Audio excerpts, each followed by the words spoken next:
Bom dia, paz. Excelente, abençoada quarta-feira para você, onde quer que você esteja.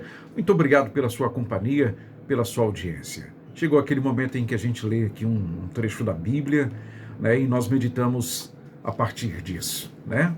Lâmpada para os nossos olhos, para os nossos caminhos, é a palavra do Senhor. Quero ler aqui com os irmãos, conferir com os irmãos o que está escrito em Provérbios, capítulo 15, versículo 30. Provérbios 15, 30.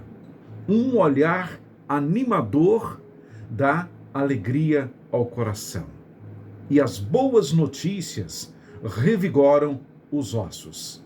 Tenho aqui uma outra versão que diz o seguinte, mesmo provérbio, capítulo 15, versículo 30. A luz dos olhos alegra o coração, a boa notícia fortalece os ossos.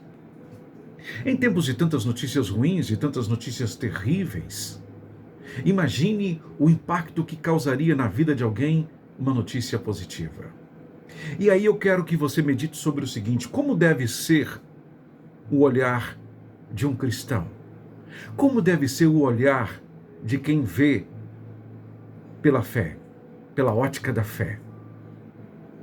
Como deve ser o olhar de quem olha para o futuro confiando no Senhor? Que tipo de olhar tem essa pessoa, apesar da situação em que vive? Apesar do momento que passa? Como é o olhar dessa pessoa? Um olhar animador, não é verdade? Um olhar cheio de luz. Um olhar que resplandece a luz de Cristo. Agora imagine encontrar alguém desanimado, cansado, entristecido, aborrecido, chateado, frustrado, traído, desconsolado. Imagine encontrar alguém assim e essa pessoa não ver em você uma luz, não ver em você um olhar animador, como diz a palavra aqui, não ver em você a luz que alegra o coração, mas sim alguém desanimado ou uma outra pessoa desanimada, entristecida, desencorajada, desesperançosa. Imagine só. Que estrago isso não faria na vida de alguém, não é?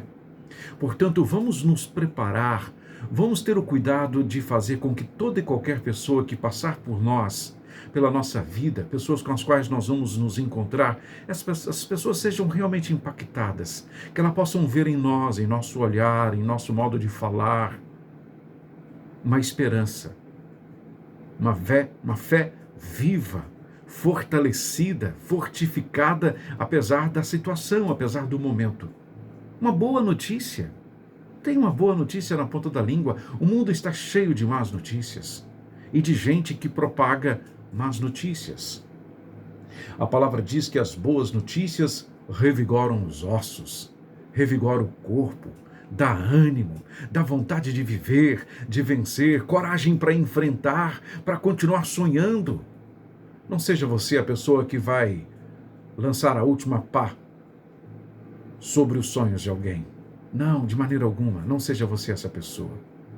Que seja você a pessoa a trazer esperança para alguém, a trazer palavras de ânimos para alguém. Imagine quantas pessoas perderam seu trabalho, quantas pessoas estão preocupadas com a conta que venceu, com a água que está para ser cortada, a energia.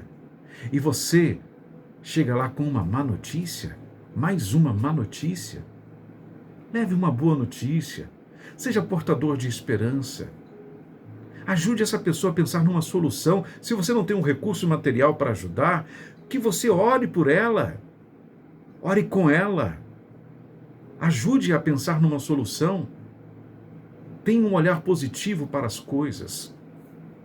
É impressionante que algumas pessoas, inclusive, replicam as más notícias sem ter noção do que está falando, sem ter certeza do que está falando, sem estar certo do que está falando. Apenas repetem o que ouviram, porque querem acreditar naquilo.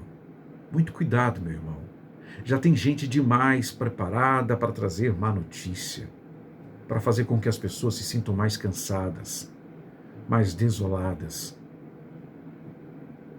Não seja você essa pessoa. Que a sua boca seja um manancial de vida. Que o seu olhar seja um olhar de um cristão, um olhar cheio de luz, um olhar que alegra o coração. A luz dos olhos alegra o coração e a boa notícia fortalece os ossos, tanto seus quanto de outras pessoas. Amém? Pense nisso em nome de Jesus. Quando vier a má notícia, lembre-se da boa notícia. Não esquece da boa notícia, não. Essa mania que a gente tem de valorizar as más notícias, né? Da mesma forma que a gente dá tanta atenção quando alguém nos critica, né? Quando alguém nos faz uma crítica terrível, a gente fica aborrecido, entristecido com aquilo e se esquece do enorme número de pessoas, da grande quantidade de pessoas que o elogiaram, que falaram bem de você, que gostam de você, que amam você. Não, você fica com a sua atenção toda voltada para aquele que te criticou, né? Para aquele que te julgou mal, para aquele que falou mal de você nos corredores, e como tem gente disposta a falar mal uns dos outros nos corredores, não é? Corredores da igreja, do trabalho, de casa, enfim. O que não falta é gente com disposição para semear o mal, para semear a falsidade. Mas não se entristeça com isso, não se aborreça e não valorize isso. Porque os olhos de Deus estão sobre todos e em todos os lugares. O justo, o fiel, está vendo tudo, percebendo tudo. E é a Ele que você deve prestar contas. Mas enfim, para encerrar, que o seu olhar seja o olhar de um legítimo, verdadeiro, um cristão raiz, que dá glória a Deus em meio à luta. No meio da luta, você está lá glorificando, exaltando a Deus e mostrando a outras pessoas que é possível viver uma vida diferente, alheia às más notícias. Amém? Que o Senhor te abençoe, te guarde, te fortaleça, te capacite, em nome de Jesus.